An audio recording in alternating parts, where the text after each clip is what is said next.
இந்த வழக்குகளினால் பணி நியமனங்கள் காலதாமதமாகிக் கொண்டிருப்பது என்பது இன்னமும் 5100 பணியிடங்களுக்கு தேர்வுகள் நடைபெற்றிருக்கிறது.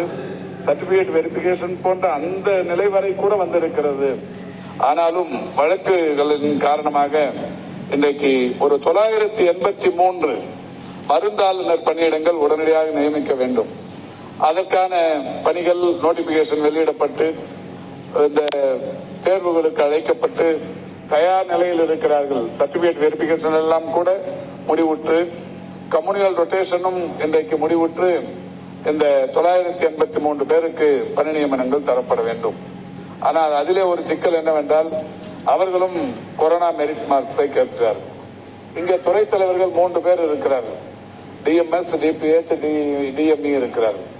இவர்களிடத்தில் நானும் துறையின் செயலாளரும் கருத்து கேட்டோம்.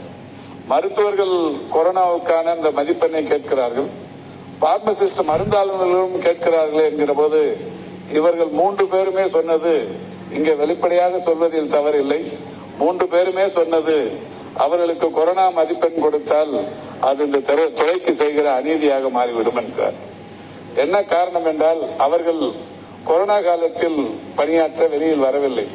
அன்றைக்கு பணியில் இருந்தவர்கள் மருத்துவர்கள், அன்றைக்கு பணியில் இருந்தவர்கள் செவிலியர்கள், அன்றைக்கு பணியில் இருந்தவர்கள் சுகாதார ஆய்வாளர்கள், அன்றைக்கு பணியில் இருந்தவர்கள் காவலர்கள், தூய்மை பணியாளர்கள், இப்படிப்பட்டவர்கள் தான் கொரோனா காலத்தில் பணியாற்றி இருக்கிறார்கள், பணியில் இருந்தார்கள். எனவே இவர்களுக்கு தருவது பொருந்தும், மருந்தாளுநர்களுக்கு தருவது பொருத்தமாக இருக்காது என்கின்ற கருத்தை தெரிவித்திருக்கிறார்கள். நிச்சயம் இந்த செய்தியும் நாங்கள் உயர்நீதிமன்றத்திற்கு தெரிவிப்போம். தெரிவித்தவுடன் நீதியரசர்களின் ஆணையை பெற்று அந்த 983 மருந்தாளுநர்களின் பணி நியமனம் மிக விரைவில் நடைபெறவிருக்கிறது என்பதை மகிழ்ச்சியோடு தெரிவித்துக் கொள்கின்றேன்.